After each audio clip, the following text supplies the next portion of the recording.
You're listening to The Dating Den with dating and relationship badass and best-selling author Marni Batista. Every week, you'll get the raw truth from top experts and real people on the important dating, sex, and relationship issues you want to know about. So if you're ready for true talk that's authentic and unfiltered, and you're not afraid to be called out on your stuff, then you're ready for what's next.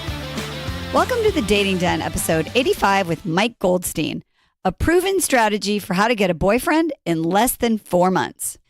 Ladies, this is a banner day in The Dating Den. I mean, the red carpet is rolled out. I have like a fancy online dating expert throne for my guests to sit in here in The Dating Den.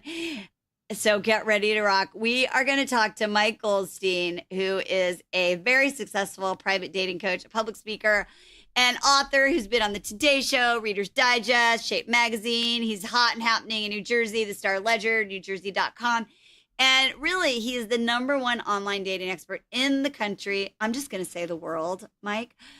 He works with data from multiple online dating sites to ensure his clients are in the top 5% of successful daters, with results that have seen 83% of his clients obtain relationships. You cannot argue with this man. What he loves to do is help successful women who are happy, find love and commitment through personalized one-on-one coaching and his blog, and he's got reach. He talks to thousands and hundreds of thousands of women, and it's not a surprise because your process totally works. So, Mike, welcome back to The Dating Den. Wow, what an introduction from the queen of dating. Thank you so much. Well, I watch a lot of, what's the genre? Royals, so when I imagine you in the den, right, I've got you on the throne. So if you want to put me like sitting next to you, like as the queen, and you can be the king of online dating, I'm totally down. So come into our court, ladies, and we will teach you everything we know. All right. So let's talk about, first of all, we love your whole process. We love it, and a lot of ladies listen to the show and got lots of results. So let's kind of talk about where we are now. I know that you continue to study, look at the data. There's lots of trends. There's new apps. There's new sites. So what's the data that you found currently that's kind of helping drive your online dating philosophy and methodology right now? Great question. So just to give people some background, everything I do is math and science based. I don't, go, hey, I think you should try this. No nonsense. I go straight to the source. I work with eHarmony, Match, OkCupid, and they send me their data, and then we come up with the best game plan for online dating. And that's both, some of the stuff is public and some stuff is just private that only I have access to. And everything I'm about to give to you is based on that data. So your question is, what is new? And I'm so glad we're talking, because last time we talked, I was promoting OkCupid hard, that was the site. And they've made some changes that made me a little weary. Okay. And so probably about 8 months ago, I switched all my clients over to Match.com, and I've been getting the exact same results, but on a different website.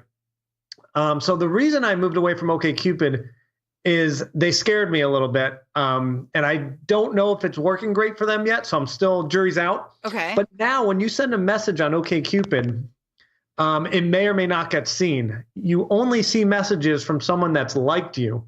So you could send 100 messages, and 100 messages could not get seen because that person never liked you, or the 100 people never liked you.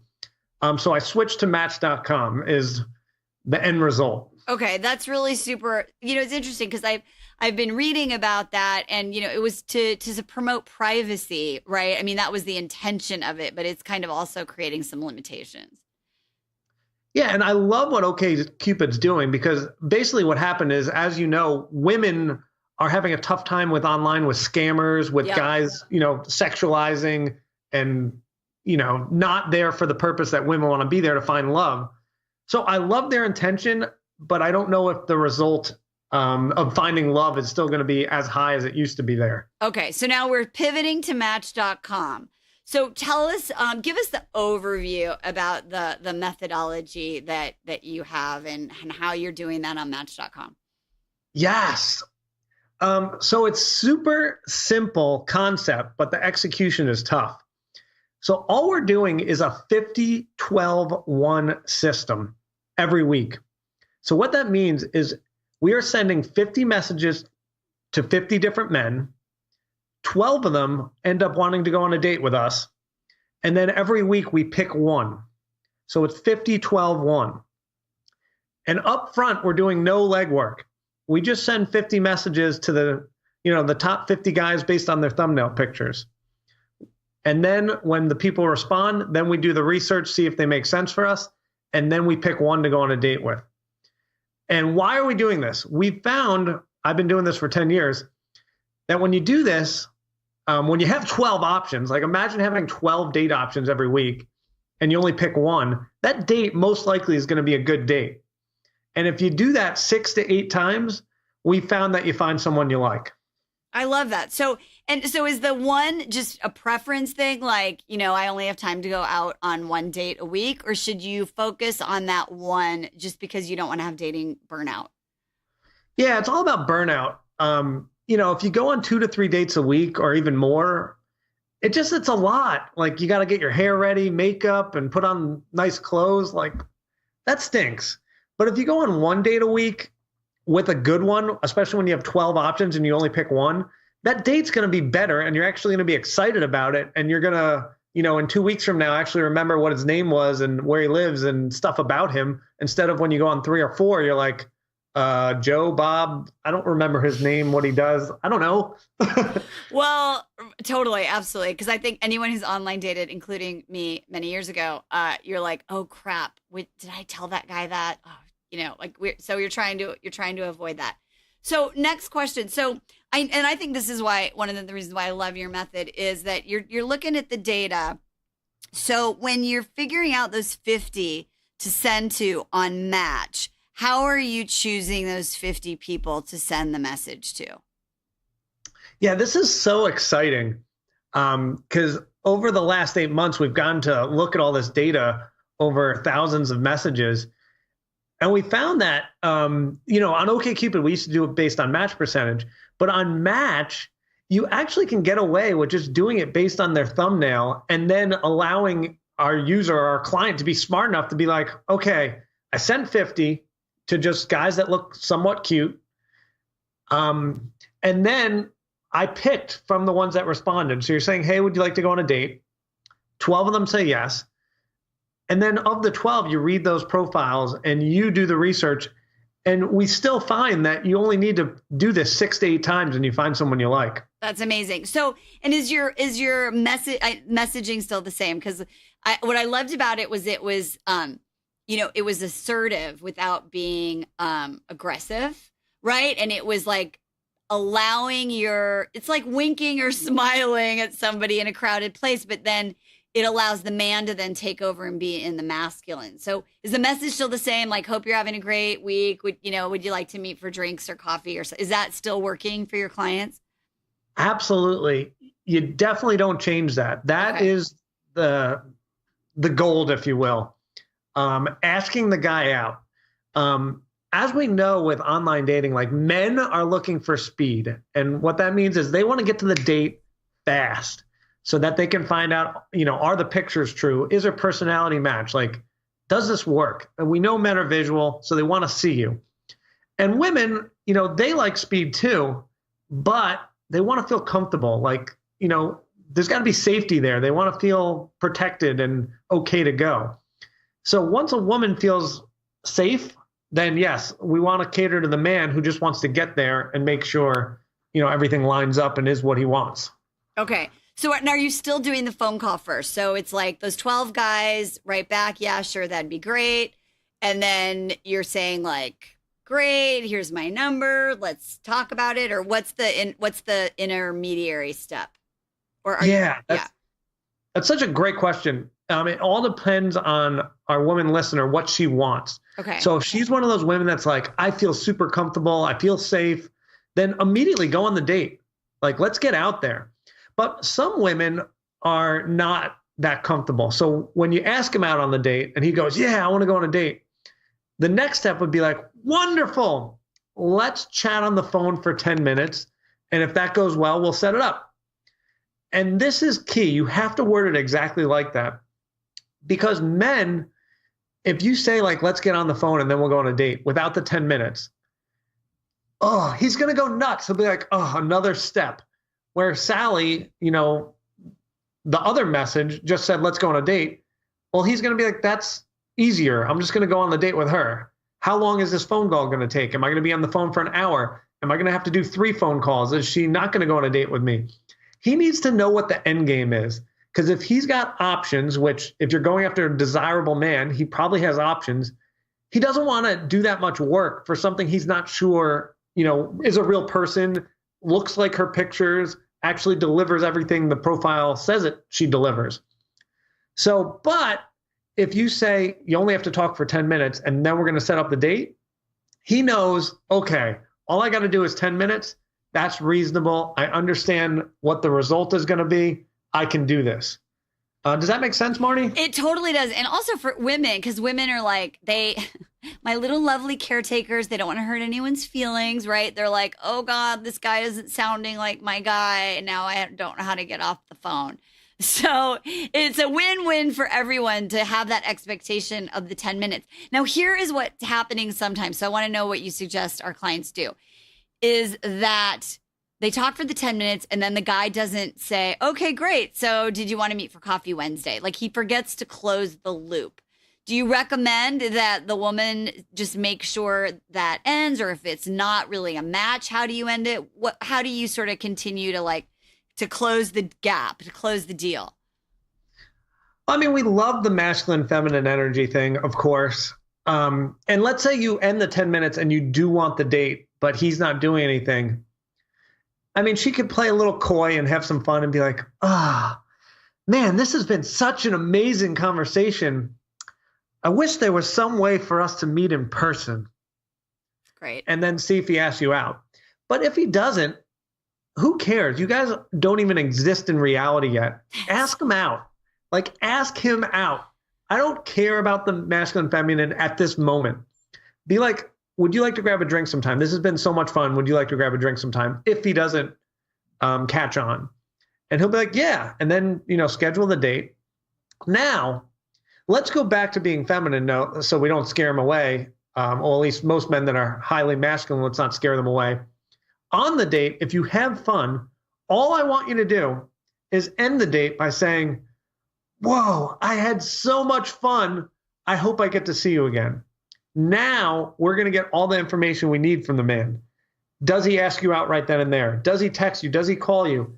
Does he ask you out? After you say that, you do absolutely nothing. You don't text, you don't call. You did your job. You told him you like him. You told him you want to see him again. Now you just relax and see if he wants to ask you out. You do not want to text or call him because then you don't get the information you need. You don't know if he actually likes you. You don't know anything. So you got to relax after that point. Does that make sense? It does. So I want to highlight this and correct me if I'm wrong. That means you do not send another text that says, thank you, that was so much fun. I hope to see you again. You do not do that. You say it once, you look in the eye, and then you just let it be. Yes, do it on the date. Yes. Like, it's going to be so much more meaningful if, so my normal cadence is talking like this. But what happens if, as a woman, you change your cadence and at the end of the date you go, Mike, thank you so much for buying me those 2 drinks. You have been such a gentleman. And wow, this was an amazing date. That's going to resonate with him more than some text that says the same thing, because it didn't, have that like emotional stop and that like strong voice to it, which is super valuable and really makes the man feel like, wow, I did a good job here. And by the way, putting yourself out there like that is practicing that really important thing required for connection, which is vulnerability, right? So you're looking him in the eye, maybe you're putting your hand on his forearm and really saying it from a place of sincerity, right? So it's not just Mike told me to freaking pay him a compliment, so I'm doing that part, check. right? It's like, it's got to come from that place of authenticity and sincerity. So I love that. Okay. So Wait, yeah. Marty, to your point, sorry. to no, go interrupt. ahead. No, I love it. You're absolutely right. Sorry, my thing is only meant for when you actually feel it. If you like the guy and it's genuine, say it. If you don't like the guy, do not say it and, just go your merry way. But yeah, if it's real, say it. Okay. And so let's talk about just anything else in the acquisition from that 50 to 12 to 1 that you want to add in that's new or that we want to make sure people follow. I think the most important thing I'm seeing with my clients and just women in general is giving men a chance. And that starts with the thumbnail picture and looking. There's a scientific experiment done like 15, 20 years ago where they had men and women look at pictures and rate on a 0 to 10 scale their attractiveness. So a woman would look at a guy and she'd give the guy a 4. And then what they did is let them talk to that person. So they talk, and if the guy had an amazing personality, they re-rated the attractiveness, and a 4 went to an 8. And on the flip side, if a 4 had a terrible personality, a 4 went to a 0. They did that with thousands of test subjects. And they basically discovered that women can move men on attractiveness based on personality 4 full basis points, which is amazing. So a lot of women are missing out on these amazing marriage-oriented, love-oriented, like great guys that they're initially not attracted to because they never give them a chance. So from the 50 part, don't rule everyone out that doesn't have an amazing thumbnail, that doesn't look like Brad Pitt. Let's get after guys that are at least a 4, because if they have that amazing personality, they turn into an 8. I love that. And so I want to highlight what Mike's saying, listeners. That doesn't mean you look and click on 50 profiles, read them all, make up a story. You're like this is like down and dirty 50 emails. Do you do it like, is there a night or a day that is the most effective based on the data, Mike, for when to send your 50? There is, but it's only like once a year. It's like I think 2 or 3 days after New Year's. But if we're looking at every week, we know that women do online dating at night and men, for whatever reason, do it in the morning. So if you want to differentiate yourself as a woman, then do it in the morning and you're going to have less competition, less messages from other women. So I love that tactic, and not many women do it because women just love to do it after work for whatever reason. But yeah, in the morning, not much competition. I love that. This is so brilliant. Okay, let's talk about photos. So last time we talked, you were like, it's got to be this % of this. And I was like, what, Mike? Okay, so tell me, what photos do you feel like people need to have? And let's talk about the photo requirements. Because you were telling us before, like, if there's room for 50 pictures, put up 50 pictures. What's new around the photos? Yes. So I'm going to go on a rant real quick. I love rants by Mike. I got a rant. Like, there's so many professional photographers that are even in the online dating space, and they're like, you've got to have a far away one, a close one, a headshot, and blah, blah, blah. I'm like, no, what are you doing? You don't know what you're talking about. So everyone keeps putting up these headshots where they're like really close to the camera. And the data shows that you're not going to get more messages with that. Like, you don't need to do that. The single most important thing for photos is just this one fact. If you learn nothing from this podcast, this is like the most important thing for photos and potentially your profile, because men, if they don't like your photo, they're never going to read your profile.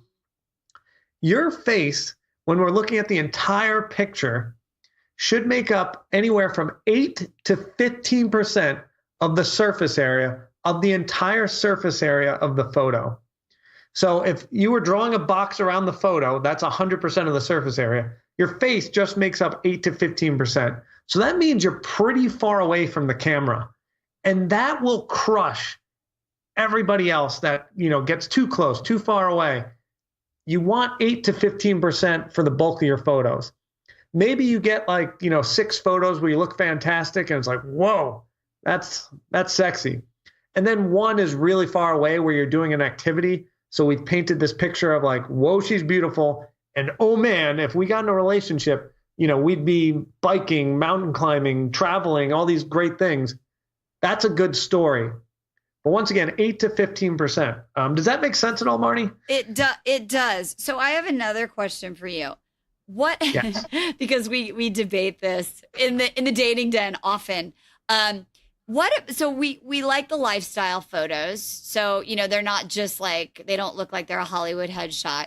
A lot of photographers are staging professional photos with our clients holding flowers. And I'm wondering if a guy sees a woman smelling flowers, holding flowers, is that like, does that mean anything? Is it a turn off? Is it too much? What do you think? Too cheesy? At all. Men are just seeing, it's a yes or no question. Are we attracted? And if we want to take it a step further, it's on a 0 to 10 scale. How attracted are we? And that's it. So the flowers don't matter. No, not at all. We're getting into the nitty gritty because it's so interesting. Like there's trends, right? You're seeing it, I'm seeing it. And so there are a lot more photographers that are doing online dating photos, right? And so I just was like, wow, I wonder how men are reacting to flowers. So no, like if your best picture and it's 10 to 15% of the surface area is you with a flower, it's still good. Yeah, it's irrelevant. Okay. Do you look pretty? And remember, like, guys are visual. So the photos are all about, like, are you pretty? And then maybe 1 or 2 of them are spent saying, like, we do all these fun things. But then it's just pretty, yes or no. And then once he's determined that he's attracted to you, then he's going to read a profile. And if he's marriage oriented, see if there's compatibility. Do we have things in common? Are we going to be a good fit? And any more complications than that, you're making this way too hard. It's right. You said it's like simple to understand, but you got to execute it correctly. Okay, let's talk about apps. So how does like the whole profile writing that you might put into your Match.com profile fit into the app profile since you have limited space? Yeah. And how do you feel about using apps to begin with? Because I remember when we spoke last time, you were like not a fan. Yes. So here's how I feel and what my process shows.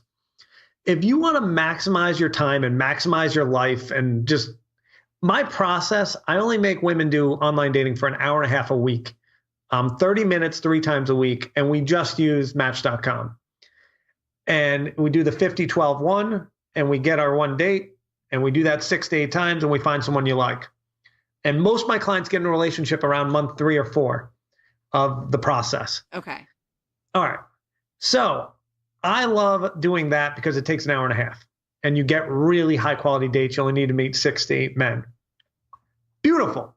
In terms of apps, you can't duplicate this process and there's so much work that has to get done. The profile, I think it's 260 characters. Is that right in the profile? I think so. Yeah, I think so. All right. You have 260 characters, which is not a lot. So you're going to have minimal information to choose your men.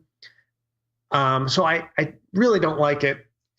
But if you must use one, I like Bumble the best. I use Bumble as a backup plan if for some reason the 50-12-1 isn't working. But I do get 83% of my clients into relationships using that system. And so it's very rare that we need to go to Bumble. But if we do, I like Bumble.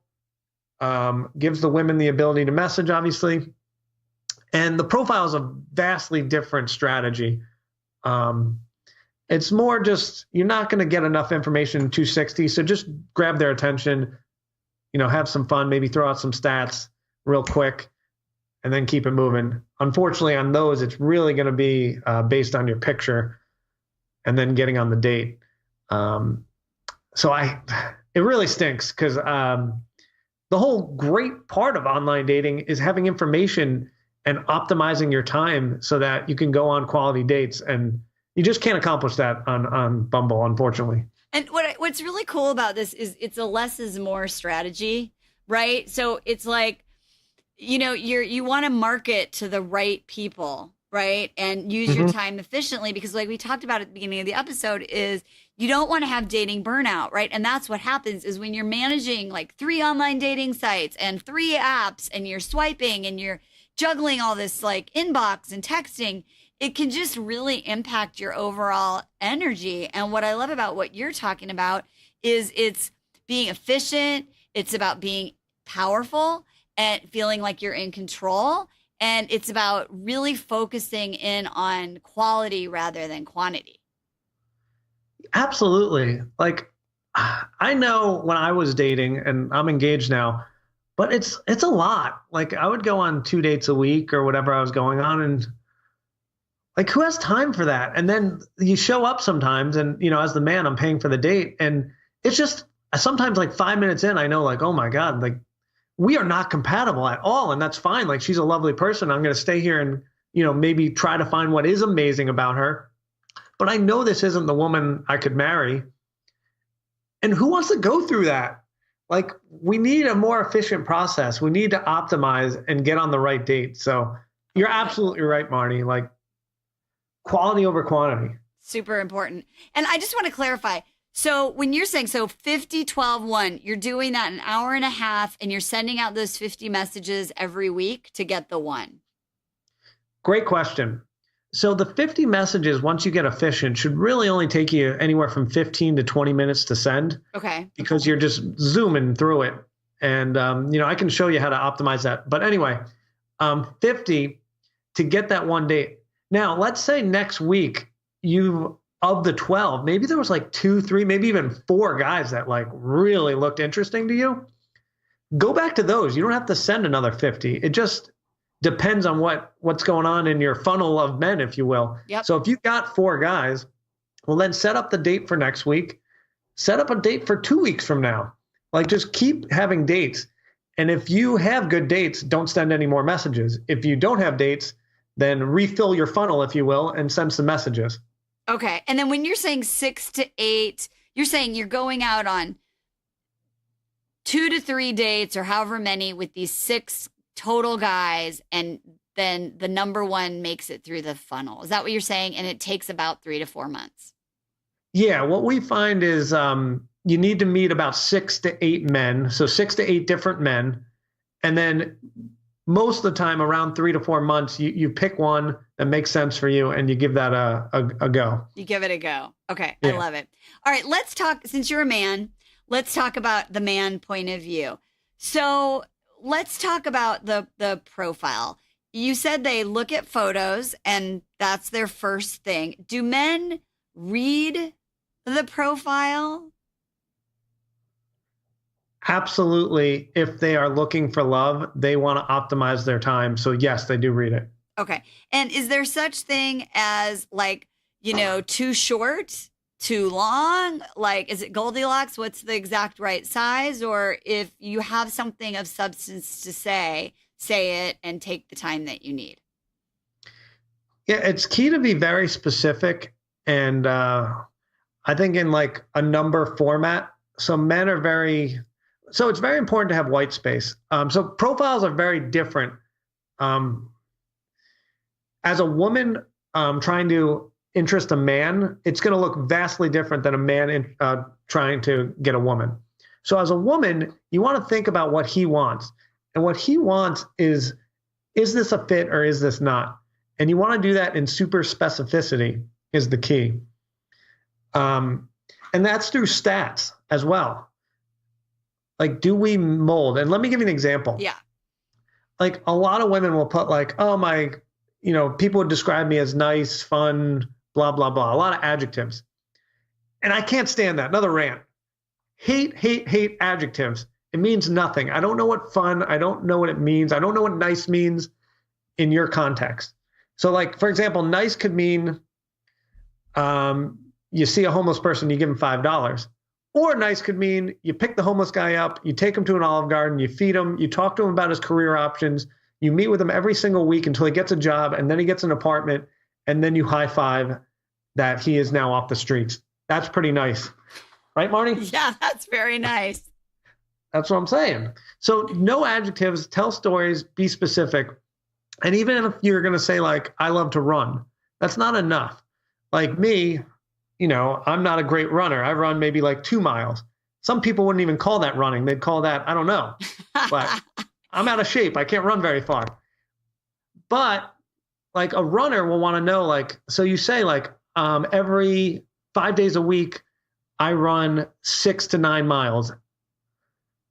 And so that means, okay, the guy that's a super runner is going to mold with you. Or in my case, like if you run 1 or 2 miles, like once in a blue moon, that's very different. And probably doesn't even need to be on there because it doesn't happen enough. Exactly. So when we spoke last time, you had some really great feedback about the profile that really does connect to the heart of a man. And it was like painting that picture, and you talked about being specific. So like on the weekends, we might go to like, Joe's Crab Shack for, a glass of Chardonnay, or, really being specific. And is that still what you're finding really it works for men? It really has meat and substance for them. 100%. He wants to know if it makes sense together. So I always include in my structured profiles that I write with my clients, we put on a typical Friday night. And so it tells a lot of things. So for example, on a typical Friday night, I get home from work at 6 p.m. I go to the gym for 2 hours. Then I come home and I make salmon with brown rice and buffalo cauliflower. Then I'm in bed and sleeping at 11 o'clock. I wake up at 7. I run 2 miles. So telling that story. So then the man's going to go, okay, home at 6, probably not a workaholic, eats healthy, works out, early riser. So he's learning all this information from that. And that's what you want to draw a picture of kind of how you experience life. So on the converse, it could be I get home from work at 11 o'clock, and then I go straight to bed, and then I sleep until 11, and then I vacuum the house. All this is gold and will attract the person that makes sense for. But you got to be true to yourself and really document that, so the right guy who resonates with that. Some men want women that are not workaholics. Other men are so busy they'd be so attracted to a woman that works just as hard as him.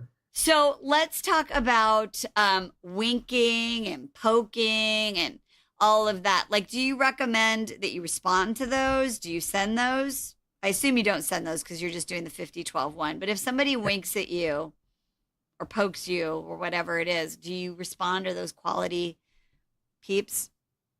Absolutely. So first of all, you're absolutely right. We will never pink or wink or any of that nonsense. Total waste of time. Just why? Just copy and paste the message we came up with instead. Right. And ask the person on a date. Anyway, if they wink or even, on Match, you can see who's viewed your profile or who's liked you. Go look at those. And just because they didn't message you, they could be part of your 50-12 one. So the ones that look, 4 or above on the picture, send your message and ask them on a date and just include that in your process. So does that make sense? It absolutely does. So include them in part. So don't discount them and go like, oh, he's lazy. He just did this. We don't know. So include him, roll him into the funnel and see how he shows up. Yeah. And let me explain how men are working on online dating. They are wildly frustrated. I understand women are frustrated too, because it's like none of these guys are serious. But on the flip side, men are like, oh my God, I'm sending these well-crafted messages and a lot of women are not responding because, as you women know, you're getting anywhere from 2 to some of you like 10 a day, and you don't have time to respond to all of them. And so what men are feeling is super frustrated that women are not responding. So what ends up happening is they're like, all right, instead of reading their profile and spending 15 minutes to find the woman that's right for me, read the profile and then write a well-crafted message, maybe I'm just going to send a hi, or maybe I'm just going to wink because I'm so tired of sending messages and not getting responded to. So my advice to women is realize where men are at, especially these super sexy, like Mr. Big type men from Sex and the City that just have these powerful jobs and don't have time to write these amazing messages. So if the message isn't that great, don't worry about that. look at the profile and really evaluate, did they spend time on the profile? Because if they spent time on that, they probably care about this whole finding love thing. But if the message isn't great, disregard, because they're just frustrated that they're not getting responses. Does that make sense, Marni? It totally does. And again, it's about ruling people in rather than ruling people out. And if you do this process, they will show themselves, right? And then you, again, can be efficient and be discerning in how they show up to your response, how they are on the phone if you choose to do that. So I think it's a really important thing to recognize that, to remember that men are actually humans who are also having their own experiences dating online. So my next question is this. So when women get messages, a lot of the listeners are like, oh, I feel like I need to respond to all of them. I don't want to hurt their feelings. So do you feel like you need to respond to all of the messages that you get? Is it polite? Is it bad dating karma if you ignore them? What's your philosophy on that? Awesome question. So I love efficiency, and I just want to optimize everyone's time. So for me, I would not respond to people that don't make sense for you. And for the most part, most of these people are going to be fine with it. Men are potentially sending, 10, 20, 50 messages. And if they don't get a response, they've probably moved on to one of the ones that did respond. However, I want to be fair to everyone. There's some women out there that want to do the right thing and want to feel like they're responding to everyone.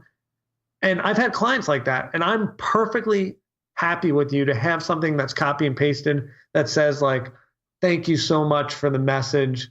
You seem like a great guy. However, I don't think it's a fit. I wish you so much success. And you send that to all those folks. And I'm okay with that too. But just do something fast. Because the goal is to get you love. So we got to stay focused on our goal. Yes, it is a goal. I love that. And you've said that women control the speed of the relationship, which I love, right? So why do you think so? Ooh, Marni, I'm going to tell you a story I don't think I've ever told you. Oh, I love a new story from Mike. This is cool. All right. So my theory is men are the gas, women are the brakes. And so what I mean by that is, so I'm engaged, right? So when I first met Kelly, I was like, all right, Marni, or I'm like, all right, Kelly. I didn't think much of her. I didn't talk to her enough, but I was like, had a few drinks. I'm like, I'm going to try to take her home. I'd like to sleep with her. And, Kelly being who she is, that's not acceptable for her. She doesn't just sleep on the first date. Not that there's anything wrong with that, but Kelly's not that person. So she goes to me, like we kissed a little bit, but she's like, Mike, you're absolutely fabulous, but I don't have sex on the first date, so it's not happening. I'm like, all right, cool. So then Marni, I'm like, oh, I'm this big, strong, sexy dating coach. Like, I'll wear her down, no problem. So I ask her on a second date. And once again, I'm trying to make it happen. I'm like, man, it'd be great to sleep with her. And once again, she says, I don't sleep with men until I'm in a relationship. Like, you're fabulous. I'm really enjoying our time together, but it's not happening until we're in a relationship. I'm like, cool. So finally, on the third date, I'm like, all right, she's pretty cool. I want to get to know her. We did a long date. We went to the beach and we had a great time. And then we went to drinks, blah, blah, blah. So then we're walking back to my car for me to drive her home. And we're walking and she goes, Mike, this was the best date of my entire life. And I look at her, I'm like, you're freaking nuts. Like, you're 5'11", you look like a supermodel, and you have a great personality. I'm sure some guy like took you to the Eiffel Tower and like made a picnic, or I don't know. But like, all I did was take you to the beach. Like, come on. She's like, Mike, this was the best date of my entire life. And I'm still going like, come on, I'm not an idiot. But then she goes, yes, I had the best time of my entire life. So then that made me think, like, wait a second. If it's this easy to make her happy, I wonder if I could make her happy for our entire lives. And this is exciting. So then what happened there is on the fourth date, I now no longer cared at all when we had sex, but all I wanted to do was plan the most amazing date. Because now she just had the best date of her life, and I wanted to one up that. I wanted to have this be the best date of her life. So I went crazy planning this thing, and it ended up being even better. Anyway, to your point of how men and women work, I was the gas. I was pushing it, trying to get her to have sex with me, or pushing setting up dates or trying to move things forward. And her job was to hit the gas or hit the brake and realize hold on, if Mike has sex with me on date 1, he's going to lose interest. He's not going to call me. He never got to get to know me. And since she hit the brake around, date 2, date 3, when I was getting to know her, I soon realized, wow, something's different about her, something special. We have all these things in common. I'm having so much fun. Sex is no longer important. I want to woo this girl, and I want her to become my girlfriend, and I'm going to put in the effort to make that happen. That's amazing. I love that story. I love it. Kelly was dating with dignity. She didn't even know it. She is. That's so cool. And she won your heart. And that's amazing. All right. Before we go, I have to ask you one more question. And I know this probably happens, so you're going to have the best answer ever. So once you do that phone call thing and somebody has your phone number, I have a lot of clients and listeners who they get stuck in the texting forever loop, and the guy does not close the deal. And then it's you're just hello, I don't want a pen pal. And it's not efficient. So what do you do? What can our women do? They make these connections. They're trying to get the date out of the 50. What do you do when you're texting and it is going nowhere, Michael? Oh, I love that question. And I know your client base. They are smart, successful women. And so they don't have time for this nonsense. Yes. And quite frankly, neither do my clients, and neither do any women listening to this. Let's get out there. We know we like them. Let's go on the date. And so what you got to do is take control of your dating life. Stop sitting on the sidelines. And we're in text. We're not in person. So there's no masculine and feminine in the internet world, if you will. Let's pretend masculine and feminine doesn't exist. And just ask them out. And some of you are going to be like, Mike, you're crazy. I'll lose my feminine energy. I don't care. I don't care. Just do it and see what happens. If the guy's interested, he's going to be pumped. If some girl asked me out, Marni, I would be doing cartwheels. I'd be doing backflips. I'd be like, oh my God, a woman asked me out. This is the best day of my life. Ask him out. Okay, so he likes you, he's going to do it. All right, so this is a huge paradigm shift. That's why I love talking to you, because you totally changed my paradigm around the realities of the virtual, masculine, feminine, online dating. Now what I hear you saying is that it extends, our society has shifted into that. It now extends to the texting. So we're just going to be look, I'm really enjoying getting to know you. I really would like to, kind of like what you said before on the date, right? I'm having a really good time. I'd love to actually meet you in person. Is that kind of what you're good at the word? So would you just say that? I'd love to. Yeah, you seem awesome. Do you want to grab a drink sometime? Awesome. Now, what happens if he goes, yeah, that would be really great, and then he doesn't, and then and then it goes into another little cycle? Do you say hey, listen, or do you just, that's all you need to know, he's out? I may, if you really like him, give him one more chance. But man, I'm so pumped for this drink we're getting. Does Wednesday or Thursday work for you? And just get it moving. I know a lot of women are like, Mike, that's crazy. I'm pushing so hard and that's so not feminine. Who cares? This guy is going to go one of two directions. He's either going to go on a date with you or you're never going to talk to him again. So we might as well, I hate being in maybe land. I don't have, no one on this call has time for maybe land. We're going for yeses. We're going for nos, because we mean business, because we're trying to fall in love as quickly as possible and just never do this dating thing and just be in love and have our guy. So your job is move it from yes to no. Awesome. And then go into the traditional masculine feminine paradigm when you meet in person. Absolutely. I love it. I love it.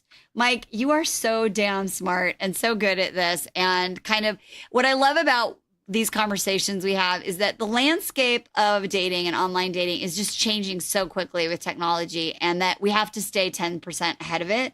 And we have to get rid of the programming. And this texting thing is just another great example of why you are so successful, because you remove the programming and you get into the goal, which is to find love. And that's why I love you, Mike. Love you too, Marni. You're the best. You're the best. All right, ladies, just do what Mike says. Write us and let us know about all your amazing new boyfriends and partners and husbands. And in the meantime, don't forget to date with some damn dignity. We'll talk to you guys on the next one. Bye-bye.